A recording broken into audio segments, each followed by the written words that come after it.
Okay then, well done for all of you who have joined the webinar today. I know we might have a few more people kind of joining in the next few minutes, but I want to kick off now because as promised, we would kick off at 3:30.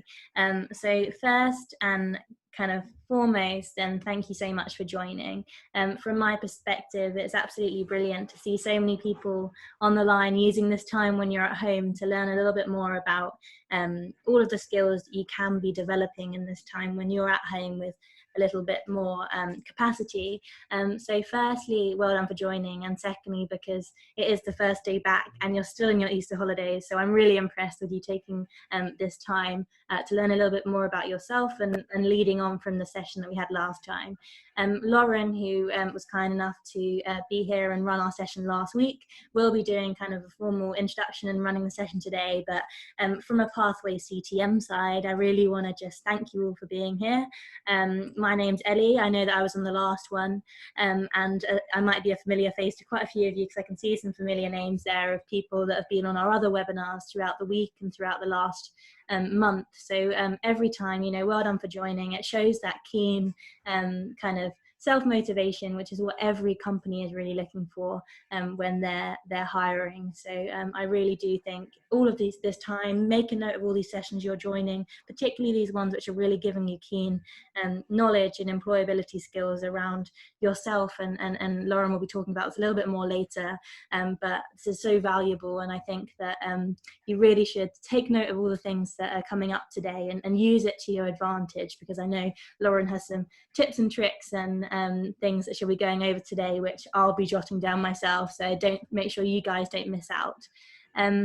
In terms of kind of follow up from the session, then I'll be managing that at the end of today, and I guess enough talking from my side, and my most important part of today is saying thank you and over to the expert, who is Lauren, who's going to be running through today a follow up to last time's session in a bit more detail, and then she'll be giving a little bit of an overview in terms of what today's session is about.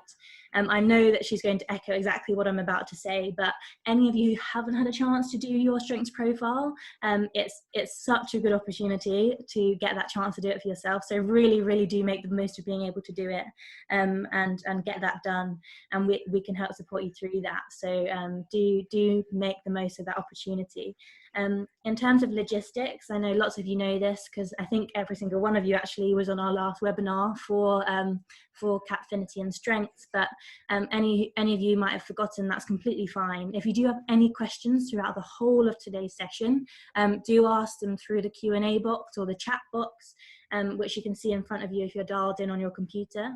If you are dialed in on your phone, then don't worry at all. You can also get in contact with us through the student at Pathway CTM email. So just put in your name, put in the fact that you're on this webinar today, and we'll be able to kind of in real time have a look at some of those queries which are coming in from you. So don't hold back, use this opportunity, get as much out of it as you can, and well done, and thanks for joining, and enough from me and over to Lauren. Great, thank you for that, Ellie. And I'd just like to say another warm welcome again, and thank you for taking time out of your Easter holidays to join part 2 of this webinar. So hopefully we do remember some of last week. I will do a recap at the beginning, so no worries about that. You can have your profiles to hand as well, that would be awesome. But again, if you still haven't managed to complete your profile, that's totally fine. The link is still there for you to complete your profile, and it doesn't expire. So when you have a moment, do complete your strengths profile. But as you know, I'm Lauren, and I'm the consultant here at Capgemini, and I work on the strengths profile team. So today's session is going to be a follow-up from last week, and it's really going to be about the application of strengths today.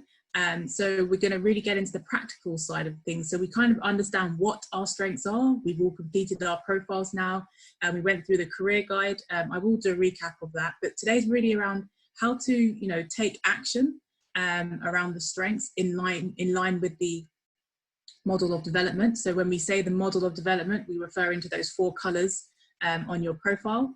And then we're just going to go through some example assessments on, you know, how some of our employers, some of our clients apply the strengths-based methodology in terms of recruitment processes.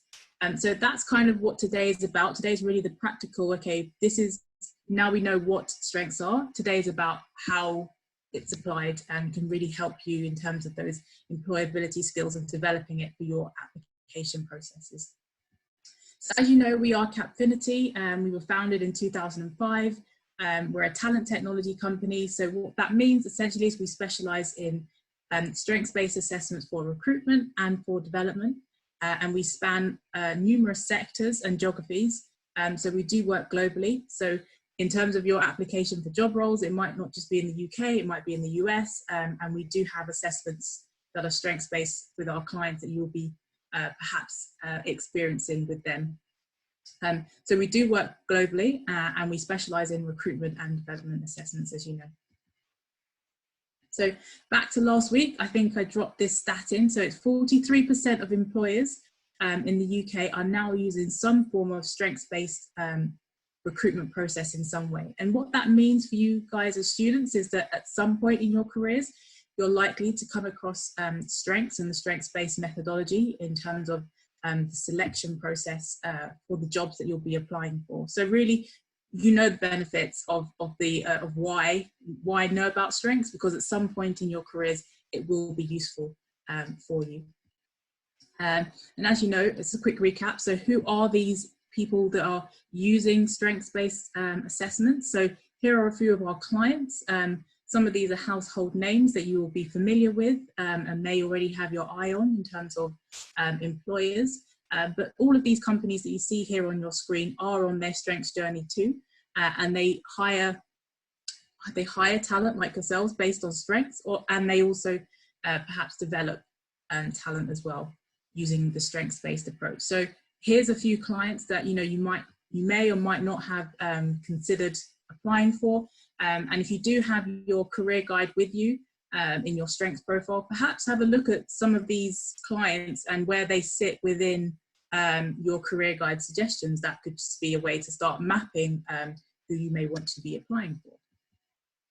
So why do they use strengths-based assessments? Just a quick recap for you. So we know that, in areas of strengths versus weaknesses, employers want, they want talent, they want candidates, they want employees that are passionate and focused on why they're coming to work. It's not to be, extroverted in how you come across in your recruitment processes, but it's just to be authentic and authentically yourself. So there's many benefits to using strengths, not just for you, for your individually, you'll be, less stress, more vitality, be happier, but also for the employers, they want more productivity, and they know, if they develop you and recruit you in your areas of strengths, you're more likely to go above and beyond when you are in the role. And that's kind of just a win-win for you.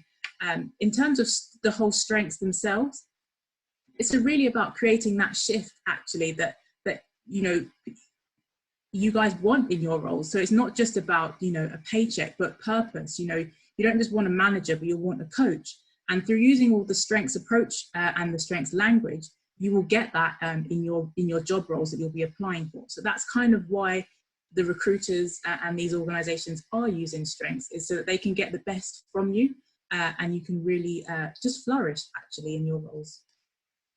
So here's how the strengths can actually benefit you. I'll do a quick whistle-stop tour of that. So we want you guys to be happier, more confident, more energy, less stress. You're more likely to achieve your goals when they're aligned to your strengths. So even just between the last session and today, hopefully you would have even been able to strength spot and notice not just your performance, but your energy on some things, so that you can see, how your motivations are aligned to what it is you do.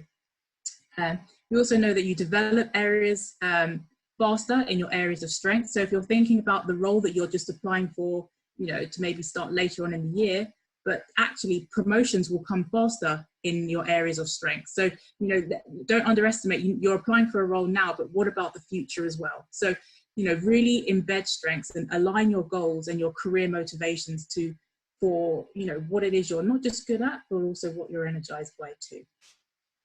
And you'll make more confident career decisions rather than, just falling into that job or that organization. We can make more strategic and energizing and informed decisions about our careers. Because, you know, we don't just want, you know, yes, we want not just jobs, we want careers, we want purpose, and we want to feel fulfilled. So a quick recap in terms of what a strength is. So strengths are three key areas. As you know, it's performance, energy, and use. So when you completed your strengths profile, you would have answered questions around performance, questions on energy, and questions on use. So what that means is, you know, not just how well you perform at something, how energized you are when you're using these strengths, and also how often you use these strengths. So you can be good at something, but not necessarily energized by it. You can be good at something, energized by it, and not use it that often. That it's more likely to be a hobby or an area that you potentially like to develop. Or it could be something you use a lot and you're just not energized by it and probably not good at it too. So these are all areas to explore in terms of strengths. You know, really think about performance, energy, and use as those three core areas throughout today's session. And then following the questions on those three areas, we then have the model, which is the 4 boxes to the right-hand side here. So I'll start again with the top left, which is the realized strengths. So these are the strengths that you perform well, you're energized by, and the use is high. So the advice on this box here is to use these strengths wisely. So if you have your profile with you, do take a recap of these strengths, because these are the ones that you're likely to have a lot of stories on. You will recognize these strengths in yourself. Your friends and family will also probably know you for these strengths and appreciate these strengths in you too. And they'll be the area that you'll really want to celebrate yourself. So when you're writing your LinkedIn profile or that CV or that application form, your realized strengths are going to be, that's your go-to place to be like, this is me, this is where I shine, this is what I love to do, and I'm really good at, so I want to use it some more. And then we have learned behaviors. So these are the things that you've learned to do well. So you perform them well, but for some reason you find them de-energizing, and the use around these may vary. So when you look at these 4 learned behaviors, have a think about, you know, what is it that particularly de-energizes you about them? Is it just maybe perhaps you've used them too much quite recently, and you may, you know, even after the Easter break, you may have given them a rest, and then, you know, then for the next term, they may suddenly be more energizing for you as you've given them a rest. But it's good to note why you find them de-energizing, because even if you are good at them, it's the de-energizing side of things that will show up in those recruitment processes, in that interview, in that you know, that assessment centers. Whilst you're technically good at the thing you would be doing or task, the energy is what, and motivations is actually what is the behavioral part, is what the assessors and the employers will see. We then move on to weaknesses. So these are things you self-report as performing poorly, you find de-energizing, and the use around these varies. So have a think about these weaknesses in terms of, you know, what is it about them that, you know, you feel you perform poorly in, and, you know, do you need these particular weaknesses in the things that you perhaps thought you would like to apply for?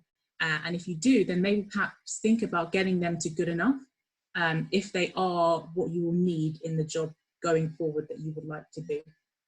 And lastly, we have unrealized strengths. So these are things that you perform well, you're energized by, but the use is slightly lower here. So we would like to use these unrealized strengths more. Have a look at them, because some of these strengths again might be a surprise to you, some of them not so much, but they're a great area of what we call potential.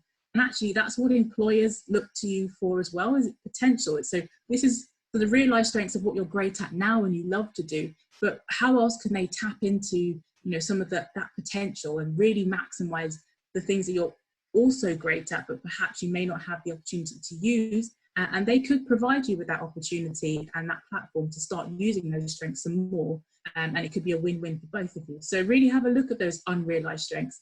Look at the ones that excite you, that you think, oh, I'd like to use that mission some more, or that self-belief, or maybe it's innovation. You know, what are the ideas? Start writing them down, because when you're with employers or in interviews, you could share some of that, and that passion and excitement can come through, and you can also name it, and, you know, that's my strength of innovation and mission coming through. So that's a bit about, you know, what is a strength. It's performance, energy, and use. And then we have the 4 boxes that we've kind of put your strengths into, for you to really think about, okay, these are the areas I'm going to shine and love it.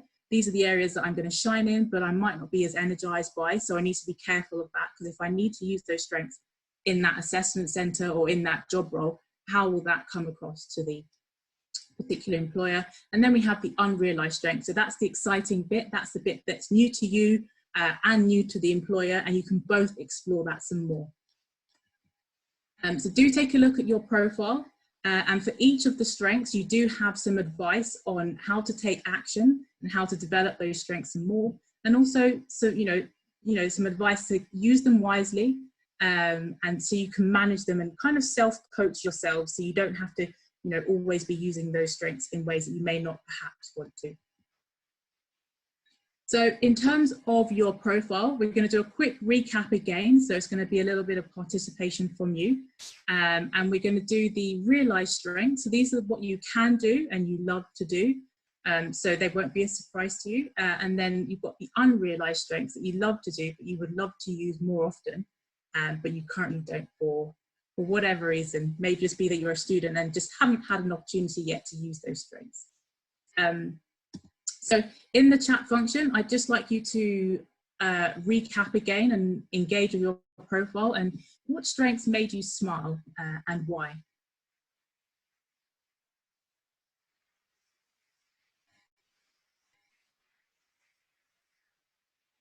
Great, I see someone there just wrote in relationship deepener. And why is that? Do let us know. Enjoy getting to know people really well. That's a great one. Anybody else got any strengths that they'd like to share up there?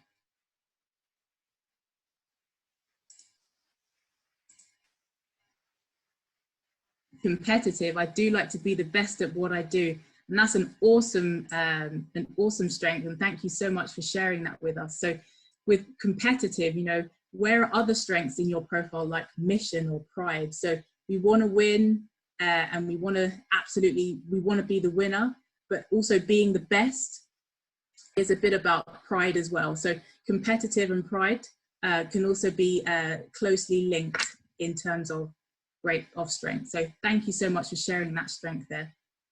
That's awesome. Anybody else like to share their strength quickly before we move on? Great. So if there are any bounce back and resilience,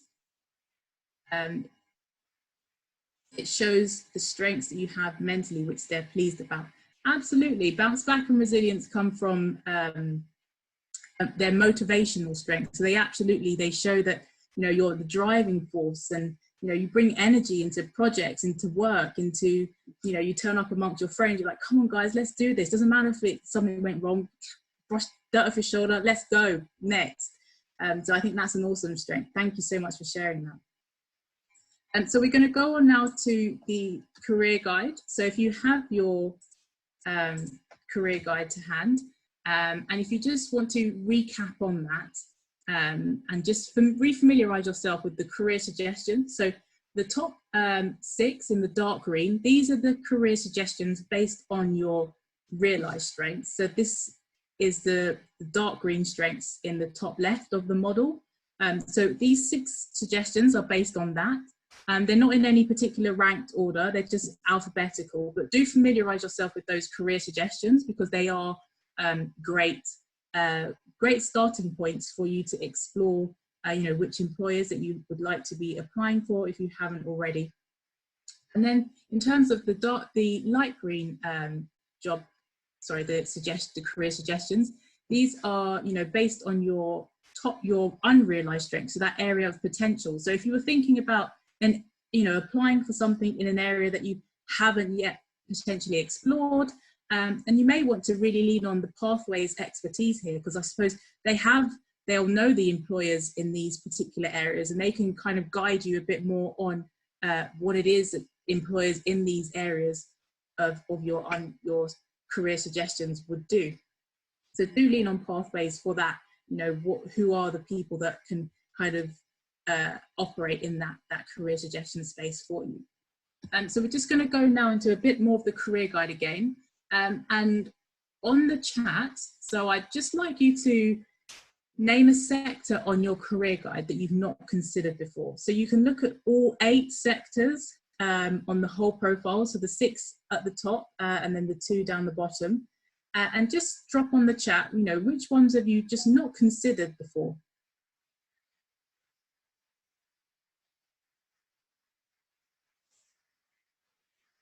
So that could be your non-profit,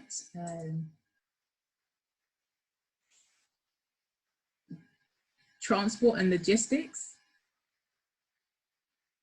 retail, absolutely. Have a think about the strengths that you'll be using in that. Sport and recreation, coaching and counselling.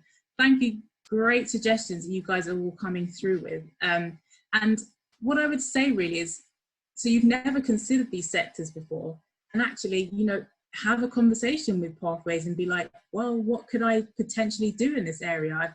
I've never really thought of it, but if I'd be good at it and energized by it, then maybe perhaps let me explore that a little further. So keep those suggestions in mind, and they may not be the immediate thing that you'd like to explore now, but they could be something you explore in a year's time or 2 years' time when you might want to change but not know what you want to change to. Have a think back to that career guide and, you know, actually this is what was suggested and perhaps could be an avenue for me to explore my career in.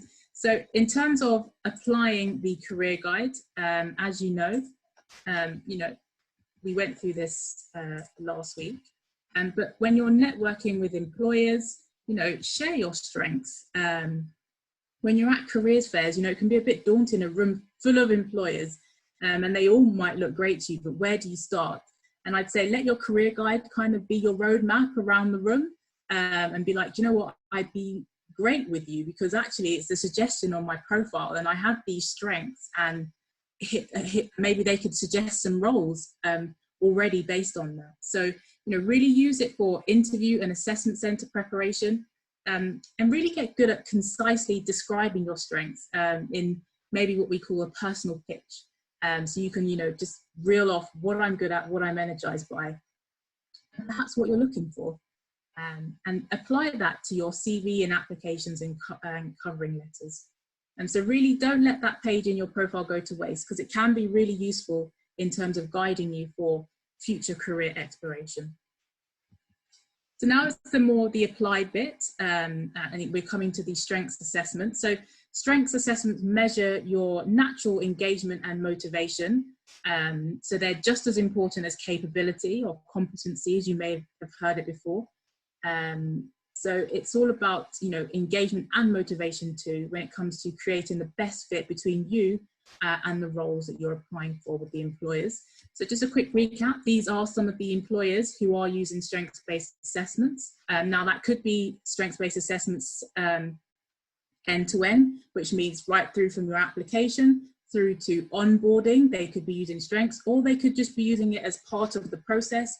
So this could just be for your telephone interview, your assessment center, your online tests. They could be mixing and matching different assessment providers, but strengths will feature at some point in your recruitment process. So it will be useful knowing your strengths.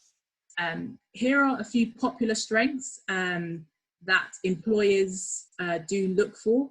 So some of these strengths, were taken from over 60 organizations across 15 sectors and over 2 million applicants. So I think, you know, have a look at some of these words on the screen.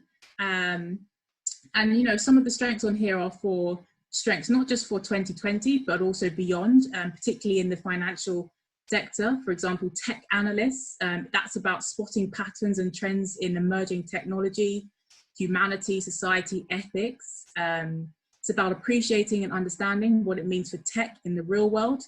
Another example of strengths that are kind of future-proofing organizations are AI agility. So that's being flexible and adaptable in the use of and deployment of technologies like artificial intelligence, robotics, and the Internet of Things. So if you have a passion for any of those words that I've mentioned, you know, these are the kinds of strengths that employers are looking for in the future, particularly in the financial services sector. You know, there's another strength here, data pragmatist. So that's being comfortable and confident in working with data, insights and analytics, you know, making informed and pragmatic decisions. And you understand the context of goals and what the organization is about and trying to achieve. So have a think about some of the strengths here that are popular for employers and what they are looking for some of their roles within their organizations. So here's an example of an online assessment. So these are how the organizations will measure your strengths. They're designed to be an immersive experience. You'll be presented with a variety of questions. Some of the questions, you'll read a scenario and you'll be asked to choose how you would respond to that situation. That may be through ranking the situation to, you know, what you're most likely to do to least likely to do. For some other questions, you may be asked to consider information and just select the correct response. In terms of tips for these types of online assessments, you know, there's usually no time, there is no time limit. However, the aim is to complete the assessments in one sitting. You know, always complete the assessments in the quiet environment, similar to how you completed your strengths profile. You know, have no distractions and just be able to focus on your responses. Always answer honestly, because strengths assessments are designed with authenticity in mind. So employers want to see you and your strengths, what you're great at and what you're energized by. So there's no point in thinking, oh, this is the strength that I think I'm going to need. Let your own strengths lead you through the process. So always answer honestly, doing what you think is best in that situation and not what you think they'd like you to say. And do be mindful that once you've submitted an answer, you won't be able to go back and change it. So that's just a bit about the online assessment. And I think we have another example in the situational strengths test. Again, it's another immersive assessment. And it's designed to give you an authentic preview into the activities that you may complete both now and in the future in the roles that you'll be applying for. As a candidate, you'll be presented with this scenario and supporting information. You might be invited to review documents, questions, and listen over recorded messages. And then you may be asked to respond via video or rank order the questions. So I suppose, if it is a video response that you need to give, it will have to be an authentic and, it won't be necessarily a script that you'll be reading from. So it'll be very authentic and in the moment in terms of your responses. And as you progress through the assessments, your responses are mapped against the strengths required for the organization and also for the job role. So it's not just the strengths for the job role, but also, the values, the bigger piece in terms of, what that organization is looking for in their employees. And when you do have your feedback reports at the end of the various different assessments that you complete, I would always recommend read it through, because they do have nuggets of information that actually can even tie in with some of your strengths profile. It can really bring it to life in how you performed in these particular assessments, and it can give you some insight that you can take and really use to strengthen your performance in the next recruitment process that you'll go through. So do read through the feedback reports that you get, because a lot of effort does go into wanting to give candidates their feedbacks to actually help them and enable them in future recruitment processes with those, what we call employability skills. So really do have a look at those reports and not just throwing them away. So in terms of assessment centres, there's a variety of different assessments that go into assessment centres.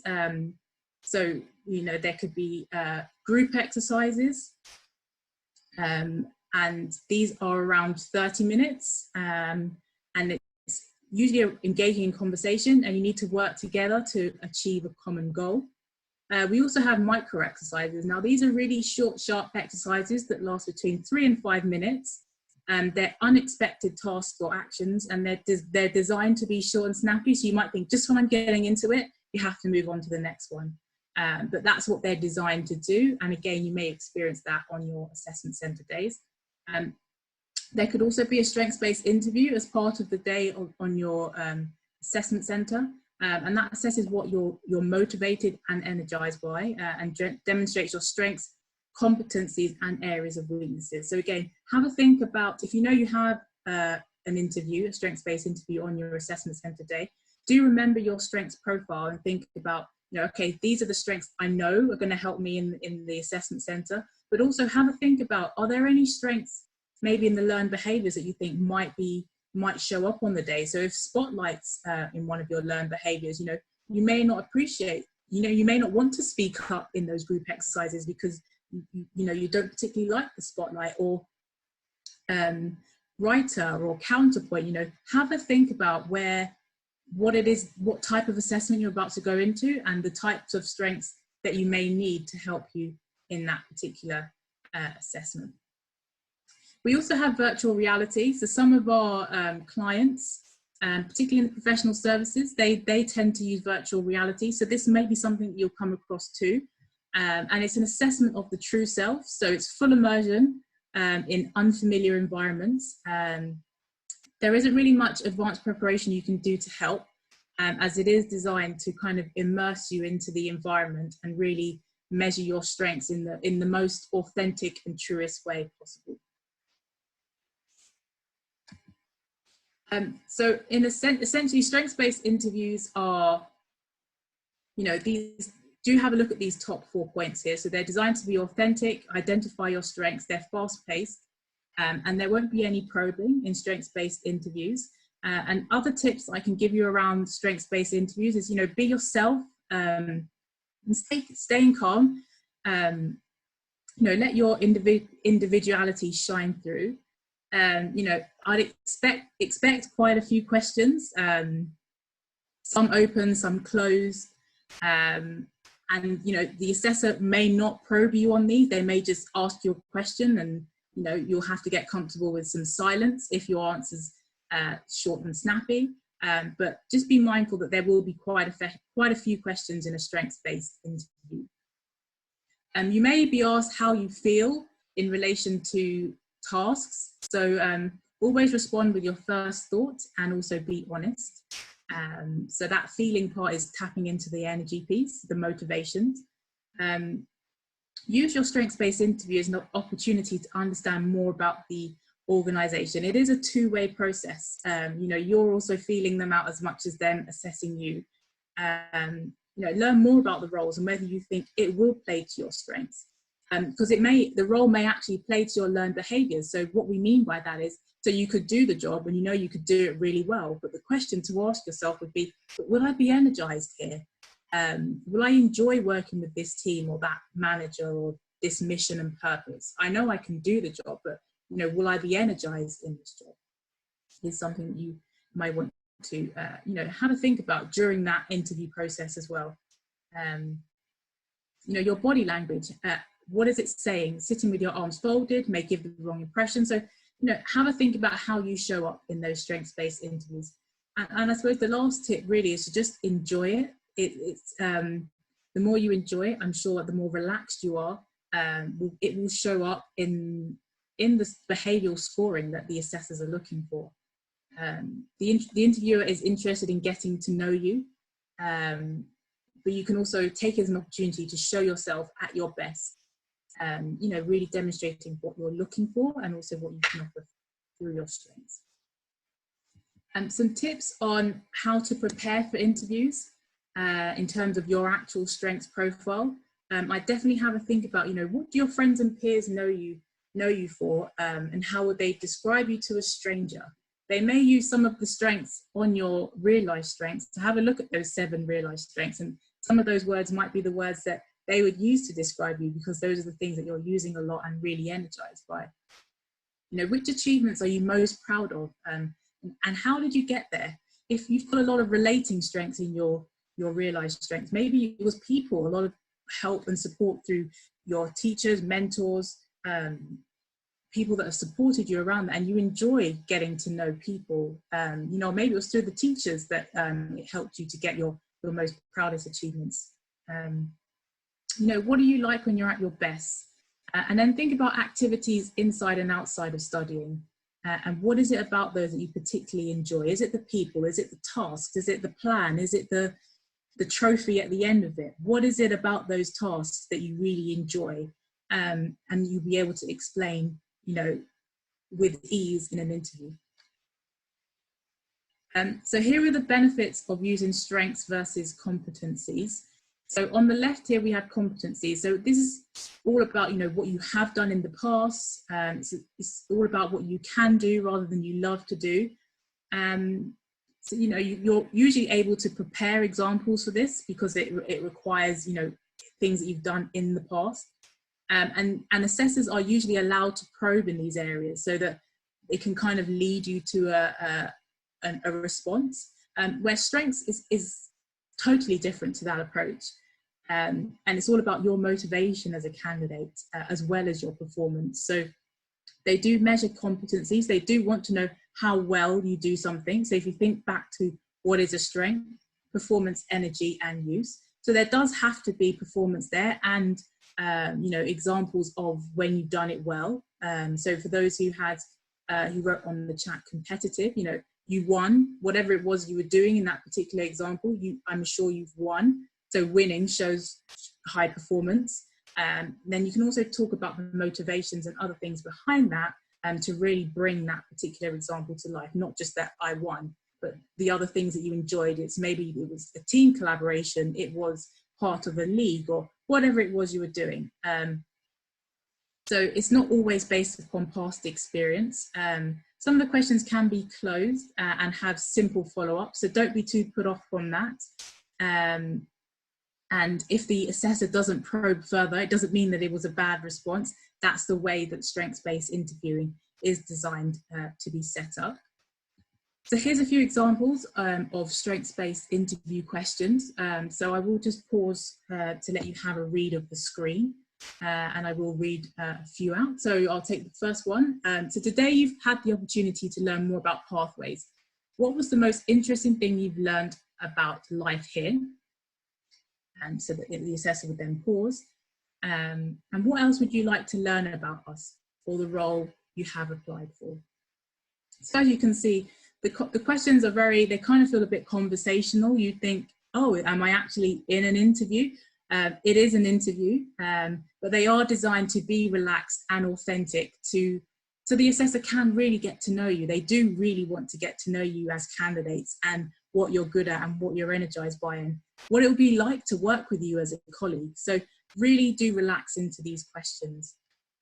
And taking the last question there, so do you prefer tailoring your approach to each person you speak with or keeping a consistent approach? And how might this serve you at Pathways? So I've taken some strengths here that I think I would like to use to answer this question. You can have a look. So at the back of your profiles, you have a list of 60 strengths over 2 pages. So just have a think about some of the communicating strengths, for example. So the question here is asking, do you prefer tailoring your approach to each person you speak with or keeping a consistent approach? So if I look at the communicating strengths in the top box here, I know for me, I do like to explain. So I like to simplify information so it's really digestible for anybody that I'm speaking to. So I think my natural default would be probably more explainer than narrator, but I do like a bit of humor. So, those are the kind of my communicating strengths that I like to use when I am talking with people. And then how would I relate to people? So compassion for me is key. It's all about caring. And I like to do that with as many people as possible through connecting. Equality is about treating everybody as an individual and everyone is unique. An enabler, I love to help people. So, helping people to grow and be their best. And the same with that leads into esteem builder. And also I've highlighted personalization there. So, how do you prefer tailoring your approach to each person you speak with or keeping a consistent approach? I prefer to personalize because I've got other strengths like compassion and equality and enabler, and I appreciate that everybody is unique. So my preference would be, yes, to personalize my communication to who I'm speaking to, and also build rapport with them and sometimes relationship deepener. So I like sometimes for me to really help somebody, I really have to know what the issue is, and it may require more, going a bit further than rapport building. And so that's just an example of how you can take a question and actually think, oh, well, what strengths do I have that I like to use or might like to use some more to answer it. So what next? So continue to strengthen, share your profile with friends and teachers, because I think they'll really help you with the stories and the examples that you can use in those interviews and assessment centres, or, even telephone interviews. The more you share your profile, the more other people can actually give you a perspective on you a story that you may have even forgotten. I'd say continue to use the strengths language. So the language from your own profile, and then also, remember the list of 60 strengths at the back. So those are other strengths that you can talk about too. Always review the strengths advice, maybe before you go into that assessment centre or that strengths-based interview. Just have a flick through some of that advice, and you never know when a sentence might pop to mind and you use it. And lastly, I suppose, apply for roles that energize you, because you will be assessed on energy in these strengths-based assessments, as well as performance and use. So the more energized you are, the more natural and just easy it will feel to land your dream job. And in terms of continuing the strengths momentum, as mentioned last week, we do have our best self resources on our website. So the best self stands for self-aware, explore, launch, and flourish. And for each of those areas, we have worksheets, videos, downloads, all sorts of things to help you prepare your employability skills for that next step in your careers after your student life. And how to find Best Self on our website, if you type in www.strengthsprofile.com, and along the top, you should see, it should say Best Self. And if you click on that, it will take you to all of those free resources that I mentioned there. So yes, continue to be your best self, and thank you for your time. I'm going to hang on to the line here in case anybody has any questions. And also Ellie's just going to send out a link to you it's a short survey, and it just wants to get your thoughts on Strengths Profile and how it's helped you over the 2 weeks, the 2 sessions. So thank you for your time. Anybody would like to add me on LinkedIn, please do. I will get back to you as soon as I can, but do connect with me. And if you have any questions along the lines in a year's time or 6 months time when you're applying for that role, do let me know. I'll be delighted to help you. Thanks, Lauren. Hi, it's Catherine from Pathway CTM, just jumping in here. Yeah, thanks so much, everyone, for joining. Does anyone have any questions that they would like to ask Lauren now? Please do feel free to ask away. But actually, while students are perhaps thinking, I've got a question, Lauren. I think it's that. Oh, thank you very much. That's great. Yeah, Lauren, when I speak to students, a lot of students, they find it a lot easier to write about their strengths on the online application, and then when they get to the assessment centre, suddenly they're there face to face or over a video, and they then struggle and then perhaps fall down to talk about their strengths. Like what tips would you give to students who perhaps struggle with that transition from writing it and then talking about it? I think that's a great question there, Catherine, and I think that goes more to the if we think back. So I'm going to go back in my presentation here, just for anybody who would like, so I can bring it to life. If we think about so on the screen here we have the communicating strength. So have a think, if you have a preference for writer is your default, you can kind of articulate your thoughts and feelings and desires more through writing than you can through talking. Or have a think here, because you have the kind of all of the communicating strengths. So what you probably find is writer is a realized strength, and other strengths like feedback, or it could even be spotlight that you're struggling with. So the spotlight could be your learned behavior. Explainer could be also your learned behavior, because I think particularly with education to this point, it is more written than it is, you're used to using those strengths more, so they're probably more realize your written strengths than your verbal strengths. So I think in that strength it could be, so they're probably unrealized, a lot of the verbal strengths. So practice really is, you are good at these strengths,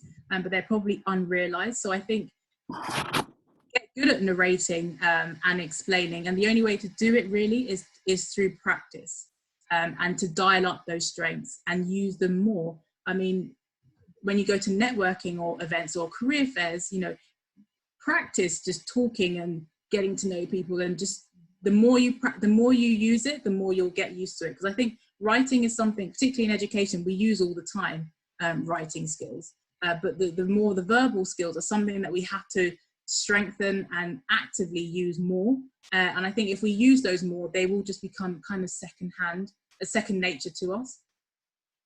Yeah, that's great. And yeah, exactly, just to echo from that, practice, use your time now in the Easter holidays, have a Zoom call with your friends to sort of practice that assessment center situation.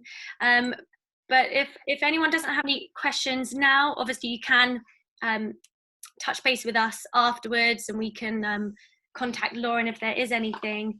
So I guess, yeah, it's just, thanks guys. It's good to see some familiar names who have been on our webinars throughout the last couple of weeks. Thanks very much for using your time today. There are still roles that are open. An example, EY and KPMG, who you saw on one of the slides earlier, they do use strengths based questions, so they are still open. If you want to apply, let us know.